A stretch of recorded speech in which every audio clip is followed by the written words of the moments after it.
This is Hindsight Radio. I represent it. The information station changing the nation. Peace, prosperity, and extreme wealth to everyone. Hope everybody's doing well. I know that was a long intro. I know. Guess what happened? I had the show all ready to go. Some update came and everything got switched around and I had to redo everything. So I'm sorry. I'm sorry, y'all. Turn this, get some light up in here. So I hope y'all enjoyed the intro though. Somebody give me a shout out in the chat if you enjoyed that intro. Let's see. Joe TV 13 says, great to see me. Thank you, brother. Thank you. Great to see you too. Long time no see. Joe TV, who's that? Do I know? Remind me of who you are. I know a couple of Joes. A lot of Joes. Joe TV. Yeah, Joe, yeah, you're right. He got, this is what he said. How do I add to broadcast? He says, free white person is correct and explains the same thing in the SF 181 form. Correct. Absolutely.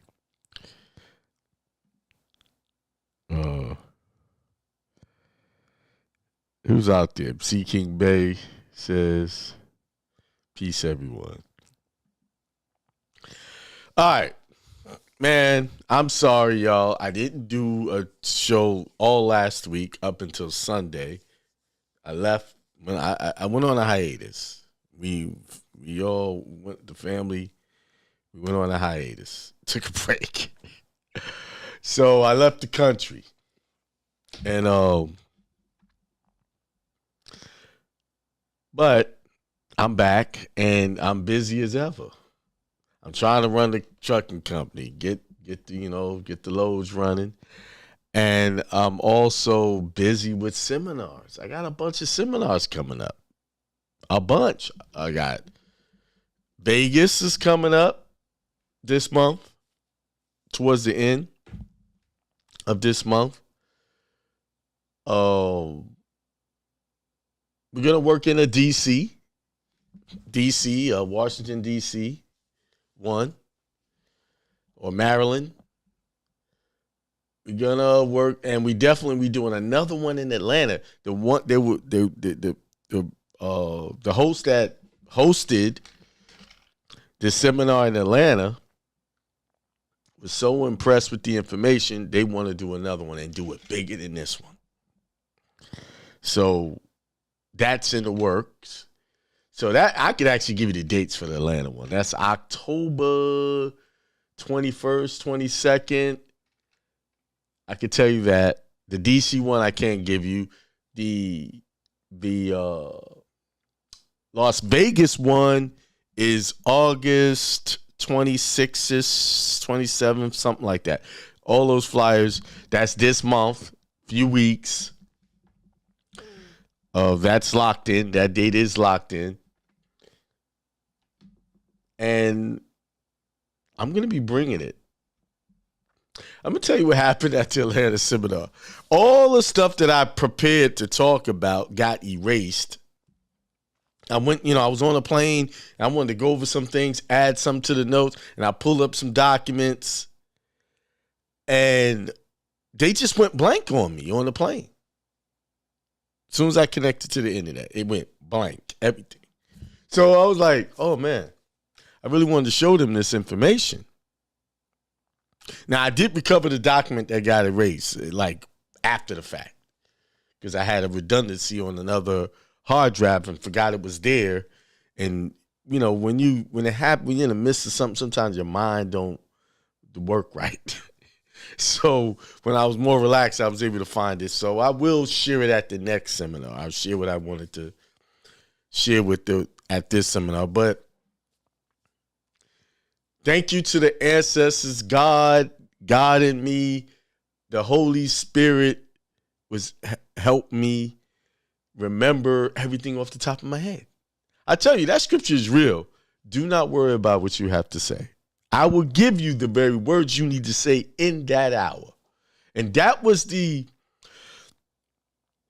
what I worked off of. I said, it's going to work out. I'm going to know what I'm going to say. And it turned out to be better than I anticipated. It's like, this is why I tell you guys to study. Because imagine if I just relied solely on my notes and never studied anything and tried to remember all of that stuff to say, I would have been lost. But see, the Holy Spirit only works with you to give you the words you need to say. I'll say this again. The Holy Spirit, God's Spirit, your ancestral messages, the Akashic records, only works with you if you are walking in the spirit of that information, meaning working, walking, living in the spirit of the information that you're teaching. Because your whole energy is connected to it. So when you start opening your mouth to speak, everything's just coming. Boom, boom, boom, boom, boom, out. I don't even know how to describe how it works. I'm going to try to describe it as best I can. When I'm delivering a message, images are popping in my head in rapid succession after the other. And the images show me exactly what I need to say. You wonder why your ancestors did everything in pictures and images? Because images is what locks in the information. Because you can look at an image and deliver a whole speech off of one image. You see the image, you see the picture in your mind, and boom, you can speak on it. See, images pop in my head. And what images are popping in my head? Stuff that I have studied and I'm recall. I'm having what you call a total recall. They said the first franchise opened in 1952. So he was 71 years old. And why can't you do that? Do something. 71. But here's it. Before he got to that point, he was doing other things. Do you think that he thought he was going to have a Kentucky Fried Chicken franchise? He just was serving. He just decided, this is how ideas work. He decided to have a filling station, which is a gas station, and serve food. And he used recipes from his childhood that he learned and was serving that. It morphed into the franchise after many years. So I said 37, 52 was when the first franchise opened up. And that's how all ideas work. It starts somewhere and then it ends up this big idea. But it started off with a little idea, bunch of little ideas put together. That's why I said there is no excuses, because most people, when they want to do something, they think about, I want to be where Kentucky Fried Chicken is today. Well, if you want to be where Kentucky Fried Chicken is today, you have to put in some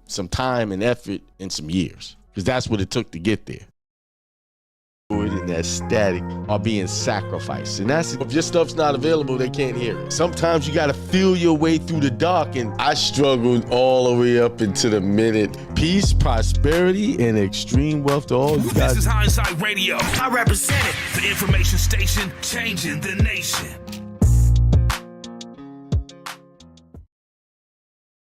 Peace, prosperity, and extreme wealth to everyone. How's my sound? Am I echoing? Is everything good? I just want to make sure before I get rolling here.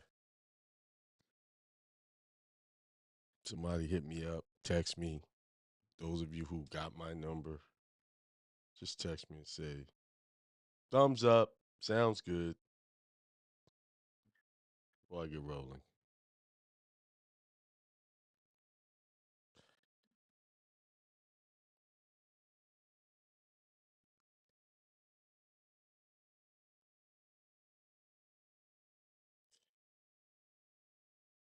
Okay.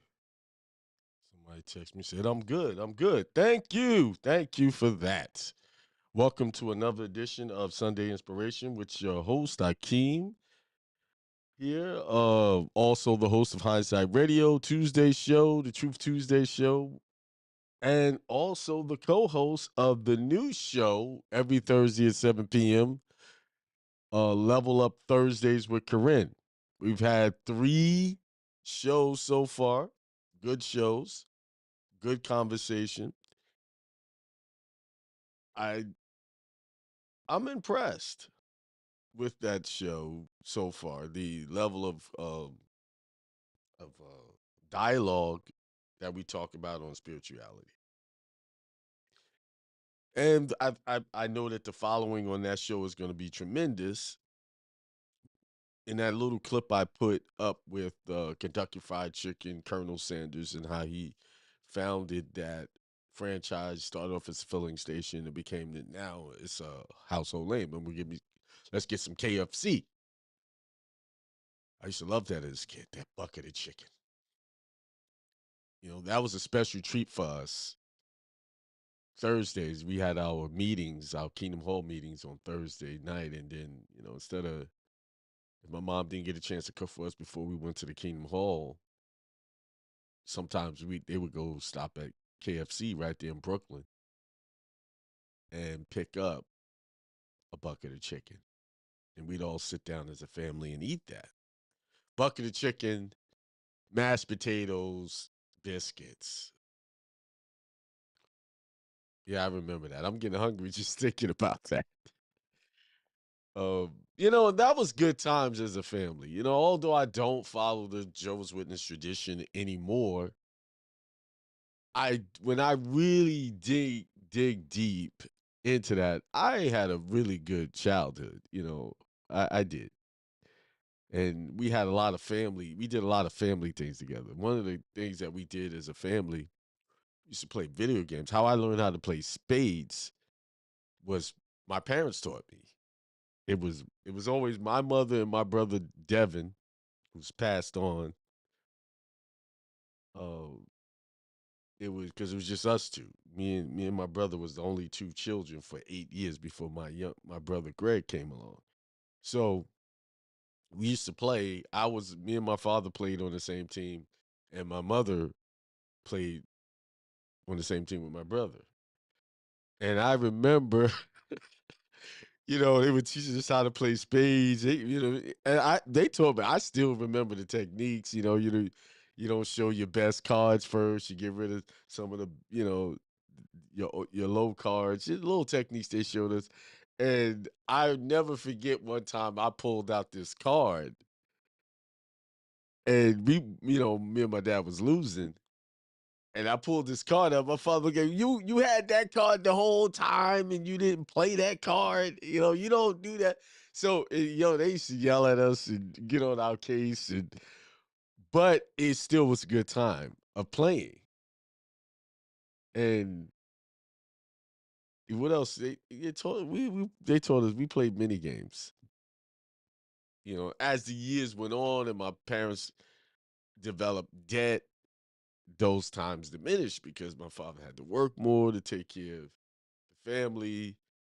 And also we have more children. I have, you know, 5 siblings, so a total of 6 of us. So, and one of those, in those siblings are twins. I have twins, brother and sister. They're twins, fraternal twins. So, the rigors of taking care of a family in the home and out of home became more demanding on my parents, so they couldn't spend as much time doing those things as they did before. But we still went on vacations. We went to Atlantic City before it became a big old casino town. It had the boardwalk and the saltwater taffy. Then, we used to go to the Poconos a lot. That was one of the main places we went, was the Poconos. They would rent a villa in the Poconos. That's where I was introduced to video games, because the first arcade game I ever experienced was at the Poconos at Mount Airy Lodge. And those things was like mesmerizing, those screens. Uh Somebody said spades get real serious. Yeah, because they were serious about that game, but they taught but yeah, it was cool. But then also, as a Joe's Witness, the congregation, it was mostly families of complete homes. What I mean by complete homes, mother and fathers were in the homes. Very few families didn't have a 2-parent home. See, I came up in that era where the majority of homes with two parents. And if there was, we didn't start witnessing single home family homes until, you know, like in the 80s. Well, 80s, 90s, that became more common. And we would go to the Prospect Park in Brooklyn and play games, play baseball, softball, and it'd be the guys against the girls, the parents against the children, all kinds of things. There was a mixture of things. Um, so, I think back, I had a pretty good, healthy childhood with very little. I can't really say I had trauma. I really can't. Not growing up like that with two parents. The only trauma I got is when I did something wrong and I got those spankings. That's the trauma. But other than that, we had a really good, healthy lifestyle. We weren't we're wealthy, but we were wealthy in family camaraderie. Yeah, did we have issues? Did we argue? My parents didn't get along at times. Of course. I mean, that's any home. But anyway, I throw that shit at just to show my thankfulness for the background that I came up in. Because if I didn't have that background, I don't believe I'd be able to get up here and express myself the way I do now. I was trained to speak at a very early age. At the age of 7, 8, I was trained to speak and teach from the Bible. And I did that well into my late teenage years. And that's a training that I really appreciate that I had, because I didn't realize how much I was taking that for granted when I start seeing other people trying to learn how to teach, and the struggles they go to because they didn't have that foundation as a child to be able to speak in front of people. And not only speak, be able to speak so people can understand what you're talking about. Being able to speak so that people are engaged and able to follow you in your conversation. That takes work and practice to be able to communicate and people can relate to you. But I believe anybody can do it at any stage in their life, just like Colonel Sanders did it. He became a household name. He started that in his 50s. He grew that. He started off late in life. So it's the point I was making is it's not too late to do what you say you want to do. Those great things. It's never too late. The only time it's too late is when it's your funeral. That's when it's too late. It's never too late. You're never too old. You're never too weak to do anything. And the only reason why you feel like you're weak is because you believe you're weak. The only reason why you believe you can't do it is because you believe you can't do it. That's it. The only obstacle in your way is you and your own misguided ideas about yourself. I've always told you that the only adversary, the only devil, the only Satan that's lying to you is that self, that says that you can't get it done. That's the liar. That duality that sometimes we present in ourselves. We present that. We represent that we cannot do things because we're either too young, too old, too weak, too strong. It's always too something. Those are the things. That's the entity that's holding you back. That's the person, that alter ego, the false you. There's nothing else in your way but that. Your ideas that say, or what you took on to believe is true from societal pressures or belief systems. Yesterday, I really came to appreciate how people can push their ideas on their children as right, I really became to appreciate why you don't want to see your child branch off and start his own thing so he don't have to do that every day in work 9 to 5 slave routine. And I've said this plenty of times before. People promote this to their children all the time, even though they don't like it themselves. Isn't that insane that you see that? And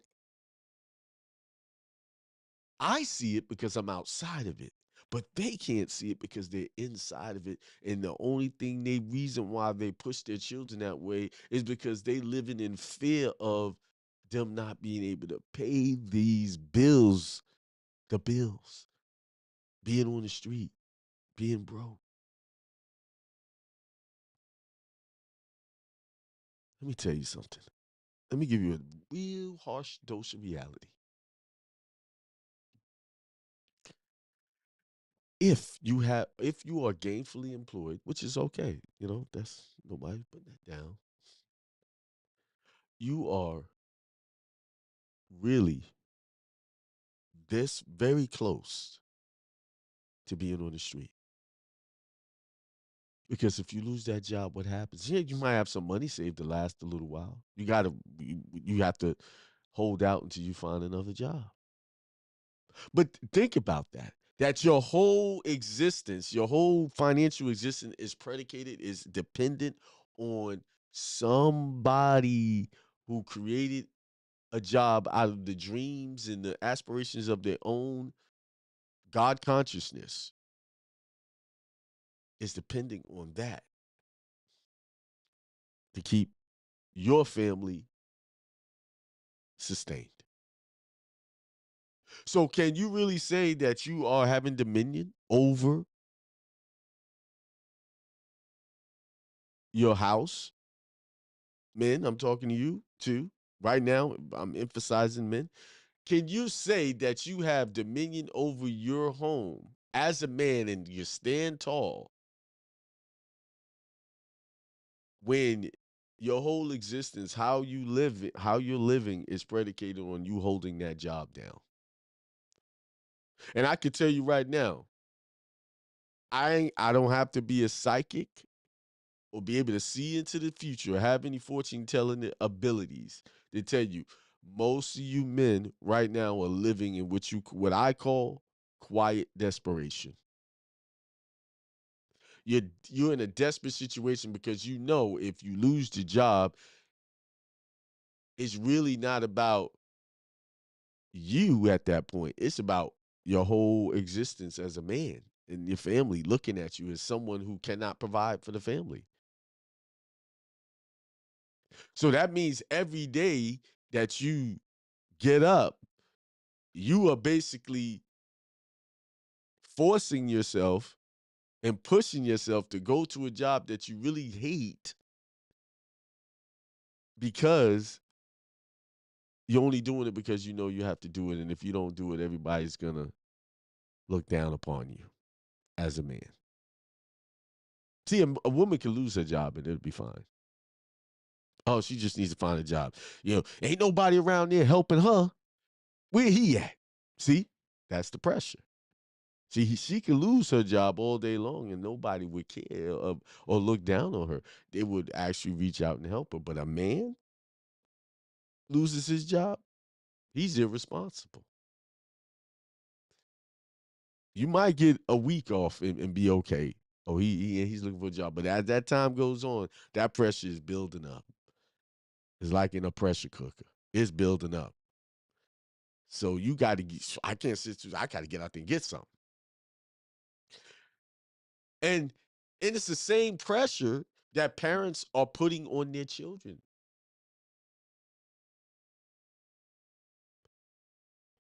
As they approach graduation day of high school and college.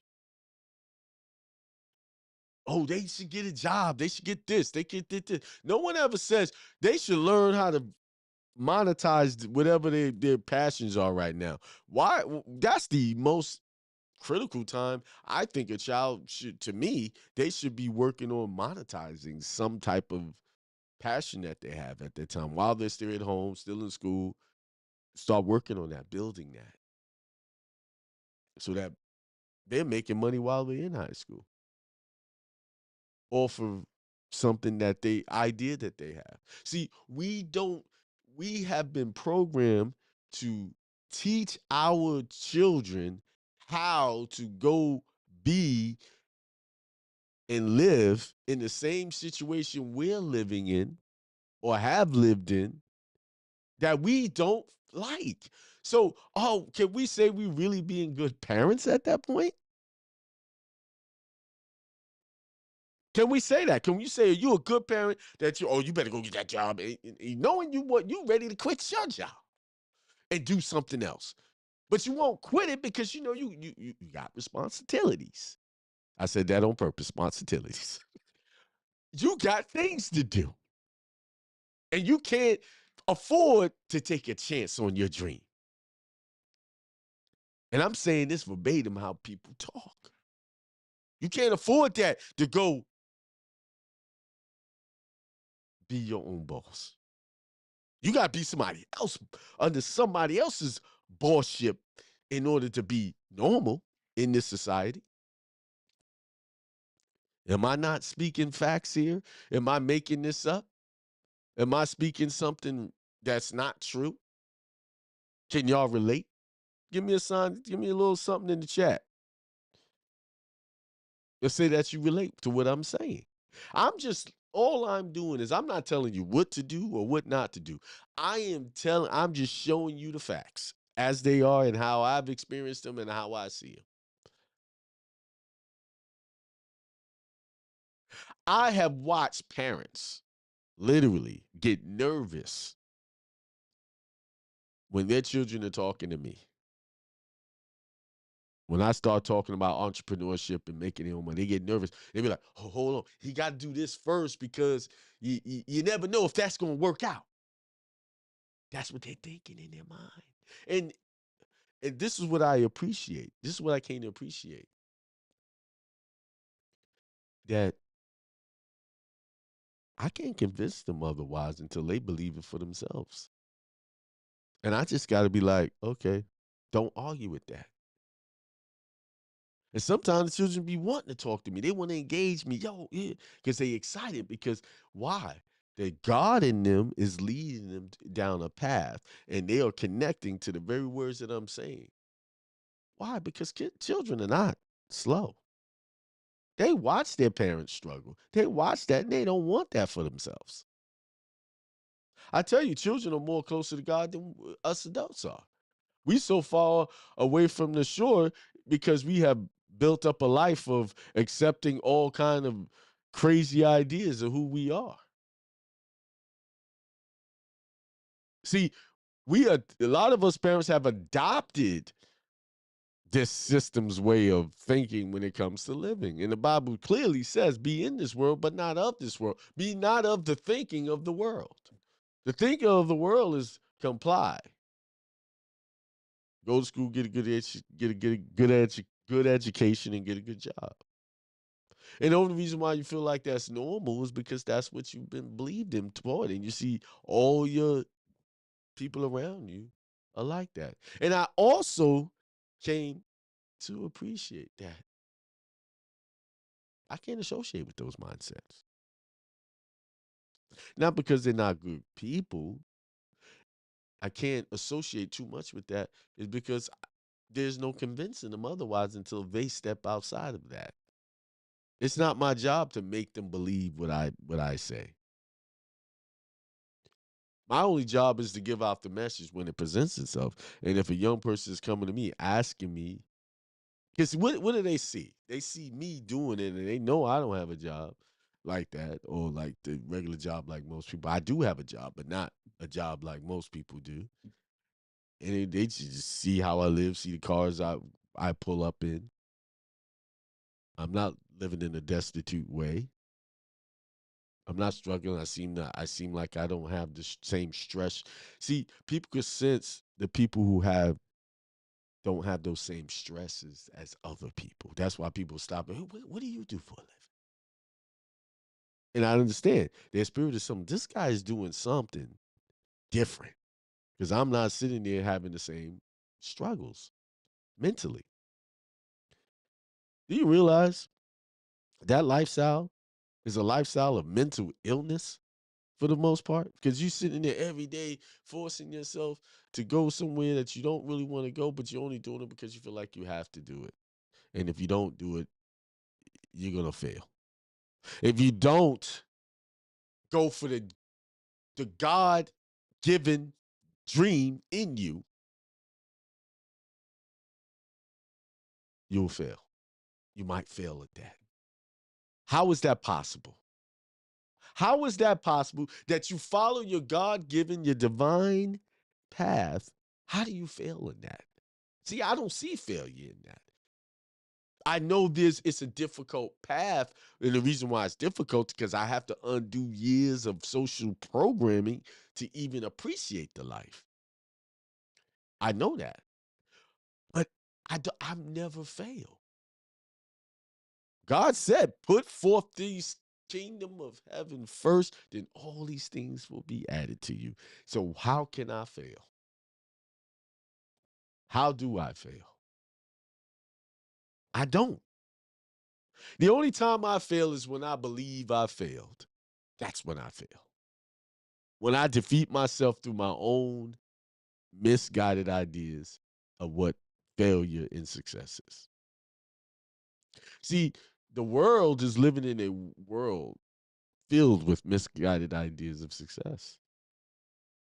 See, success on the 80, 90% level is school, good education, work for someone else. That's success. You've made it. You did it. You've accomplished on something. You did that on that level. But that's not the same on the higher level where the money is flowing freely and abundantly. That's not success to them. See, success to them is that they are generating so much money, they don't even have to think about it. It's doing it automatically. They just got to check in, and they got people checking in on their money so that they can sit there and spend more time with their family, and enjoy their time together. And I'm not saying all rich people do enjoy their time with their family, but there are some that do. I'd rather have a lot of money with issues than have issues and no money. A lot of issues. I'd rather if I'm got a place way to choose it.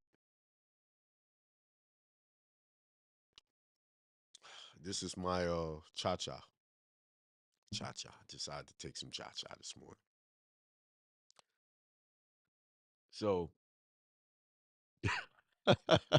Ro Boy said, yeah, sometimes my parents get nervous when I talk to them. Like, listen, the reason why your parents are getting nervous, let me just explain that so you can see it from the higher consciousness level. It's nothing.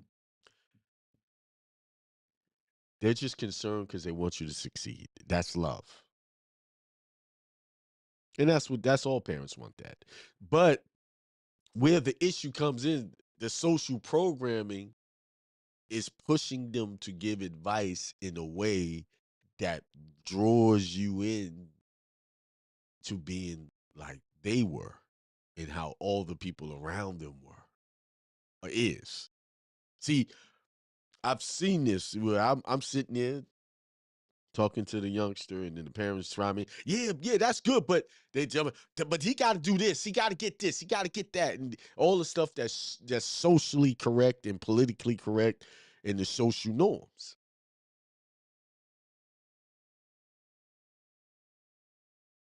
See, because they hear me go for that, because in their mind, everything they're thinking is that may fail.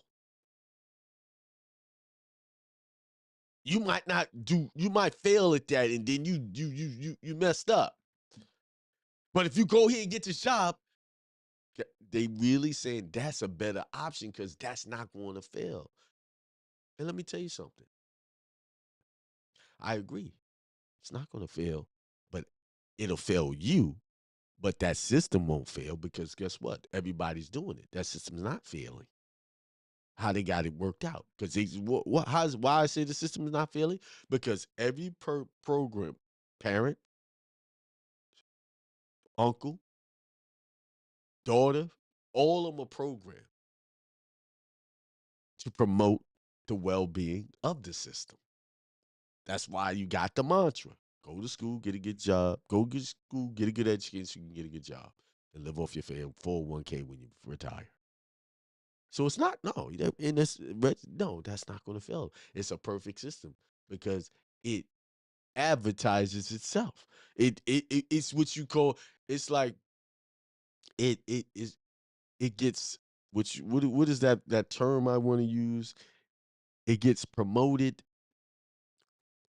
Like, it's like my business. I get a lot of business from what?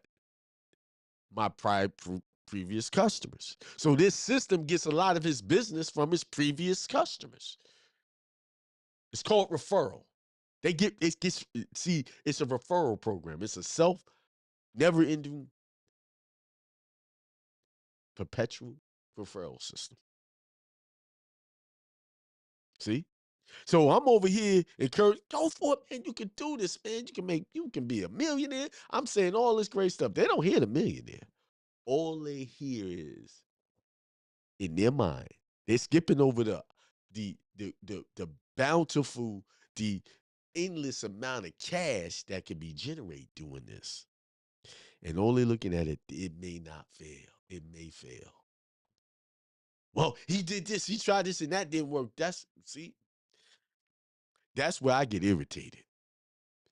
I get real irritated when I hear that may fail. And I'll say simply, you ain't never did nothing that didn't work.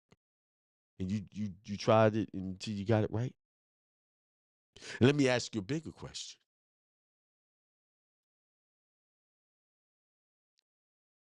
Do you think your life is working the way you want it to work right now? You wish, and guess what? I never get an answer to that one because I know what the answer is. And they ain't gonna let me be right. I will get cut off, change the subject. Because why? I sound like a crazy man. And yes, I am a crazy man to them. I am a man screaming from the mountaintops, looking like insane, looking all crazy and out there because it's not part of the systematic thinking.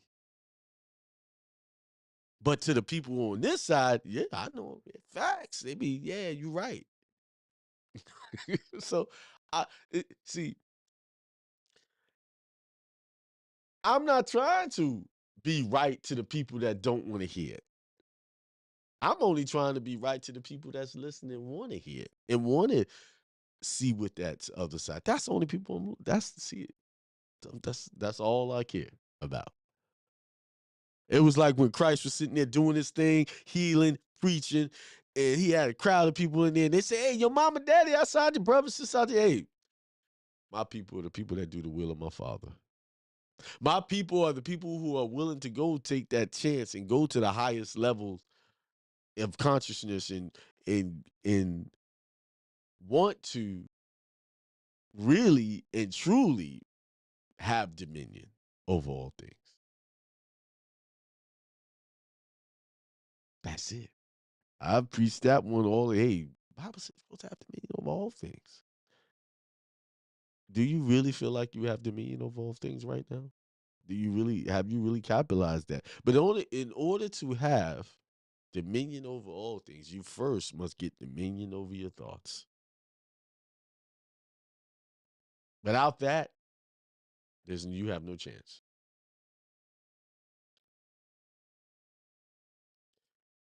Somebody said, when them babies get here, we begin to slow their vibration down to our vibration. Absolutely. Oh, amen. See, the system is one well-oiled referral system. It's got a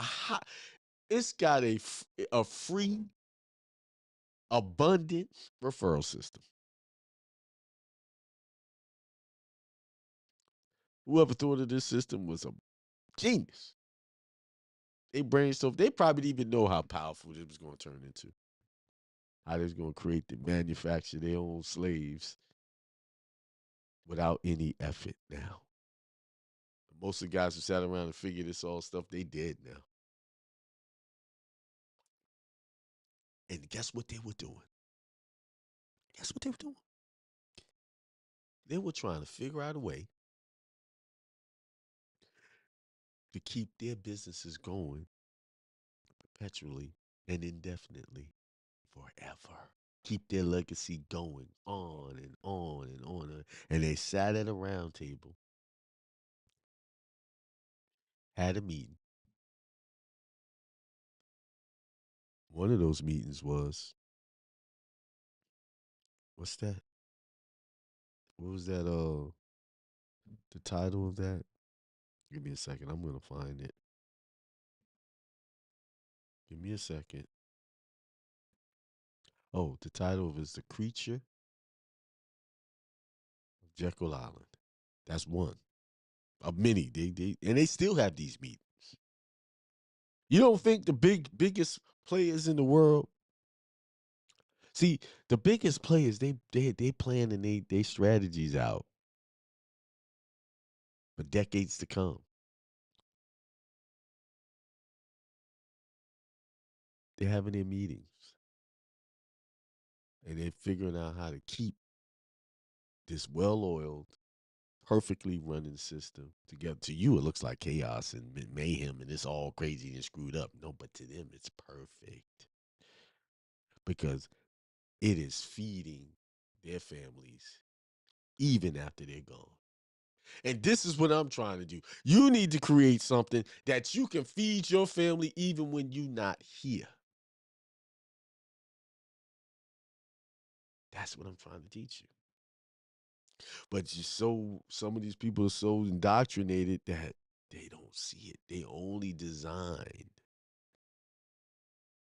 Do you realize, man, this cha-cha kicking in, bro. As my southern South Carolina, Eastover, Lancaster people would say, this here kicking in, bro. Do y'all realize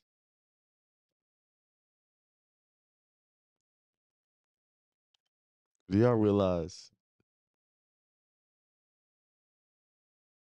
this system has reduced people down to the equivalent of cattle? Y'all might have heard that. But really, let's look at that. Cattle. They're fed, given all their food, fattened up, and then one day they go through that slaughter bin, right? Isn't that the same thing that we're dealing with? We give you the job. We put jobs out there for you to chase after and fight over with your fellow man. And you compete and you feel good because you got the better grades in school, because you got the better job, you make the most money. You just a fatter cow. And then one day, you grow old and you look back, you gave all your best years to somebody else's dream. And you sit back in your easy chair while you watch the nightly news, CNN, whatever you watch, and you look back and you say, what have I done with my life? What was the purpose? I wish I would have done this. And you'll sit there for however long you live after retirement until you go to that upper room, because that's where you'll realize how powerful you are. You go back to the source. You go back to that original energy, that original power that you were given. And you realize It was all for nothing. For what? Because that little house you got, the car you got, somebody else is driving it. The money you left in that 401k, whatever's left over, somebody else is spending it or using it in frivolously or whatever.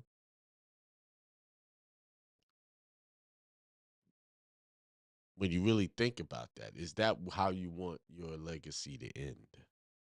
Or do you want your legacy to end where you left something that can continue on and on and on, where people are saying your name hundreds of years after you're gone here? You don't exist in this 3D dimension. Can you? What do you want? See, I know men. That's what we want as men. That's what we look at. I know ladies don't understand that. Then it's not your job to understand. But that's what real men want.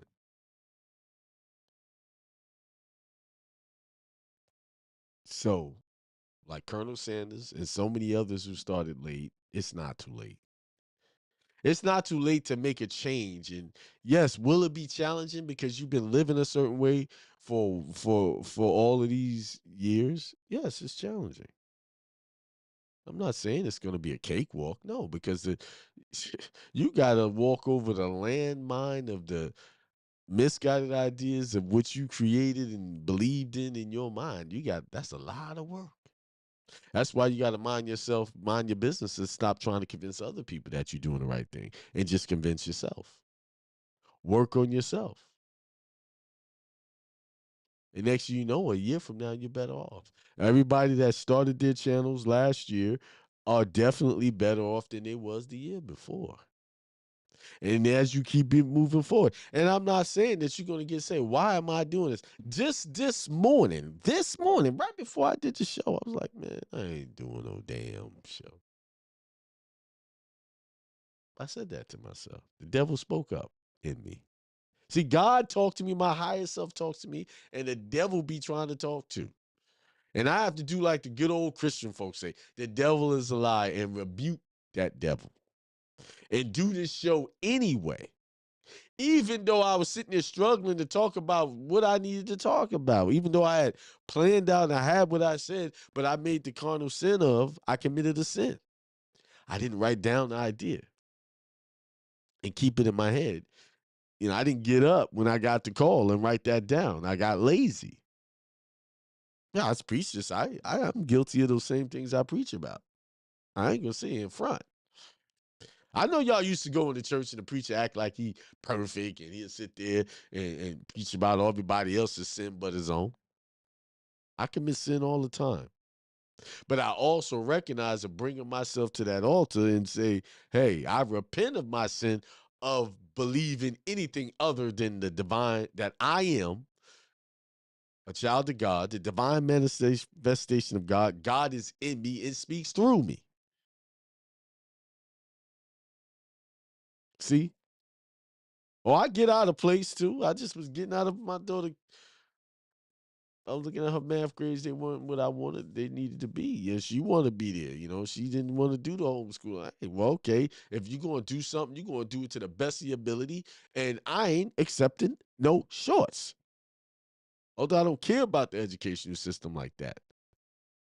I said, you made your life easier because you could be doing this and I could be teaching you something that you actually can use. She didn't want me because, see, it's my fault and her mama fault that we pushed her into the public school system. And I realized too late that that wasn't a good idea. So now she's addicted to it and wants it and will fight me. So I was like, I ain't gonna cause that battle. But yeah, see, I know the preachers that sit there and preach about your sin all day long, but won't preach about this. Oh, hey, I get fired up. Y'all see me, what y'all see sometimes fired up there. Oh, y'all times that by 10 sometimes. Okay. Times it by there's some people that, hey, yo, yeah, that brother was hey. But here's the thing, I recognize and I pull back. See, and some of y'all are saying, well, I ain't good enough because I do this and I do that. No, you are good enough. The reason why you're good enough because you realize that you need to make a change. That's where you become good and honest with yourself. And then because you became honest with you, you could turn that around. See, the idea of getting rid of sin is simply just thinking a new thought, a better thought. That's how you rebuke sin. That's how you repent. See, if you continue to think the same old misguided, dysfunctional way, then you're not repenting. You're just uttering words.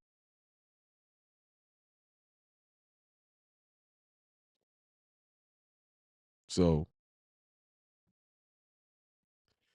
all right, let's go back to the chat.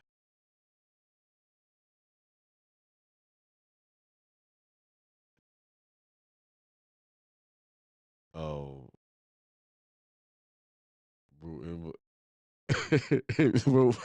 oh, and la vie, hey, don't get yourself in trouble, bro.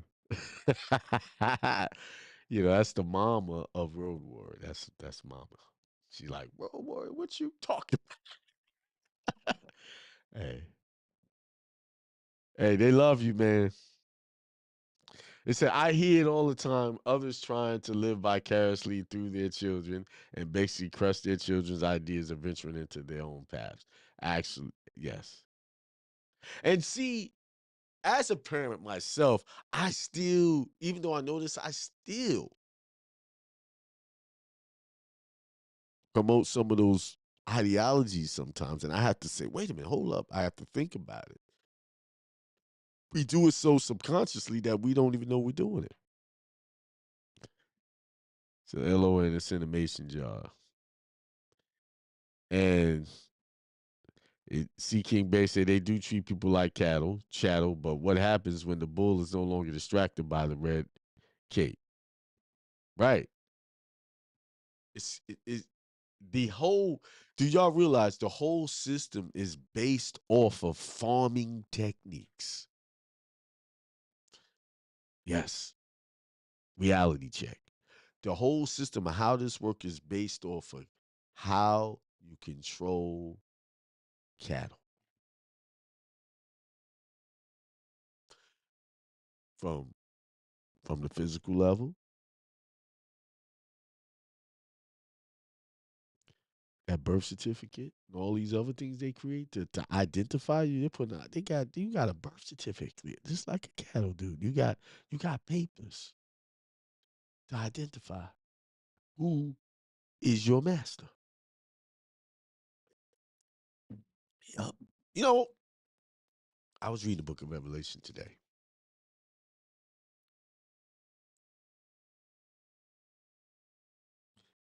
And I got to this part here.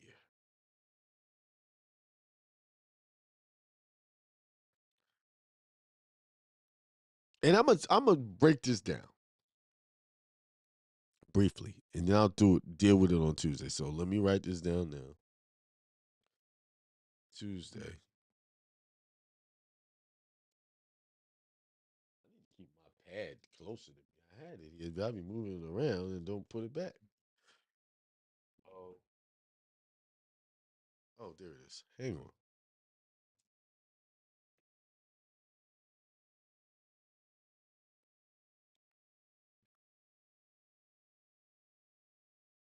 So Tuesday, the IRS is using the Bible, and I'm gonna read something to you. Some of y'all might catch it, and I'm gonna start at verse 18. Well, I'm in the book of Revelation, chapter 13, around that scripture where it talks about the beast and how all of this stuff came. But I'm gonna go to raise. Let's start at let's start at 16. Also, it causes all, both small and great, both rich and poor, both free and slave, to be marked. Who's the free ones? The ones that's running the system, and the slaves are the ones who bow down to the system. Free and slave, to be marked on the right hand or the forehead, so that no one can buy or sell who does not have the mark. That is the name of the beast or the number of its name. Now, 18, I'll just listen real carefully. This calls for wisdom. Let anyone with understanding calculate the number of the beast, for it is the number of a person. Now, I'm gonna stop there. I'll break it down. I'm just gonna read it, and then Tuesday we're gonna talk about it. Its number is 666. So 666 ends up to be 18. 1 and 8 is 9. That's as far as I'm gonna go with that explanation.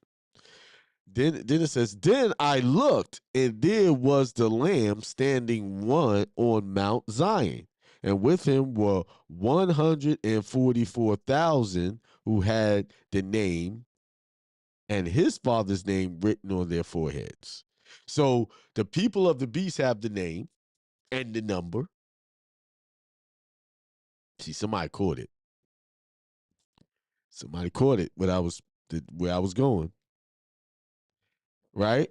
Father's name written on their foreheads. And I heard a voice from heaven like the sound of many, many waters and like the sound of loud thunder. The voice I heard was like the sound of a harpist playing on their harps. Well, no, I'm not even going to go that far. And it says, and with him were 144,000. So 144. You don't count the zeros. That's 9 as well.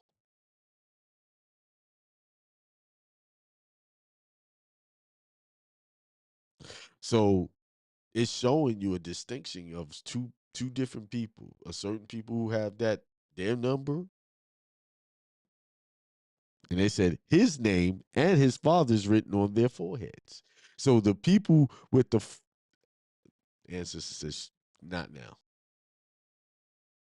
but y'all can study that. But that has a meaning. That has a commercial meaning today, and it lines up with everything I've been teaching y'all. Everything. Because I gotta stop. I gotta stop.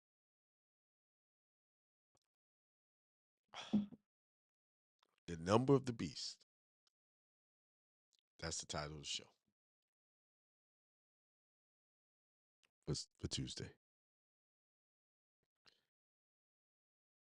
Hope y'all ready. Hope y'all ready. Now I've read that many times. But see, the spirit always give you the word to say right when it needs to be said. Because I know a lot of y'all want to get a trust, but y'all been holding off. Because this slave system, the chattel system got y'all on hold. You know, I gotta do this, I got all these other things to do. It's time.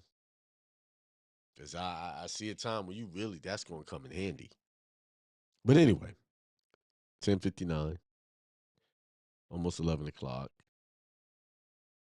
And I just want to say thanks to everybody that supports the channel.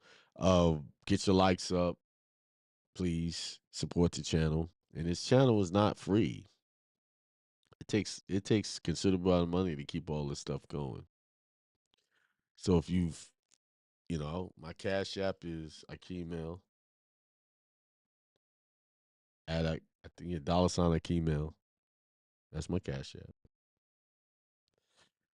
It's also in the description, all my donation pages. I'd appreciate it if you support the channel to keep it going. If you like my content and you appreciate it, give what you can.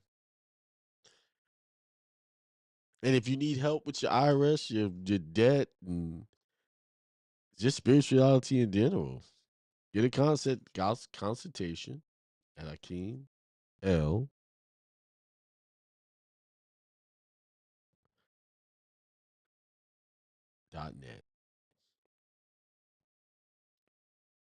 I didn't say I still have .com. That's still the old site, but the new site is .net. But it'll soon both of those AkeemL.net and .com will be going to the same place.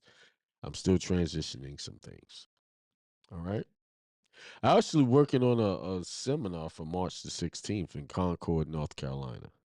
Working on a live seminar. with some, and this seminar is gonna be real hands-on. Like the spirit told me that when I do a seminar this time, I'm gonna give y'all some stuff that y'all can actually use, take with you, like templates and stuff like that.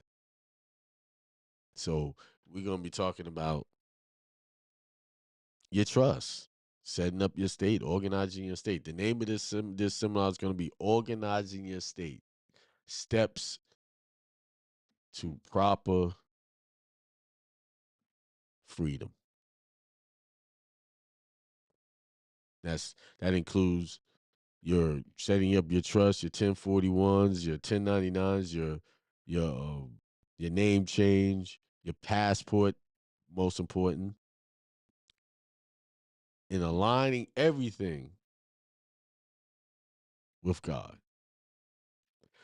So with that being said, and I thank whoever did just to donate. Let me give a shout out. Who that was? Reginald Bozeman. Thank you, sir, for the donation. Yeah, always a faithful. This guy's been following me forever.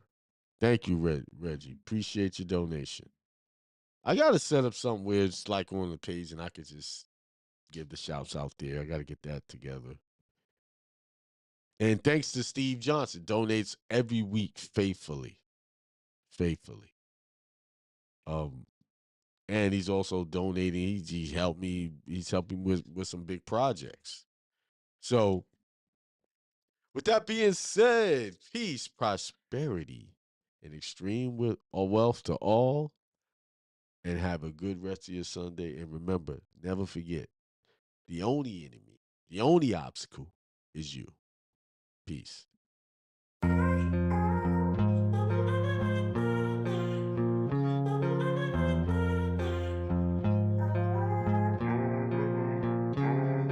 Peace, prosperity, and extreme wealth to all you guys. This is Hindsight Radio. I represent it. The information station changing the nation.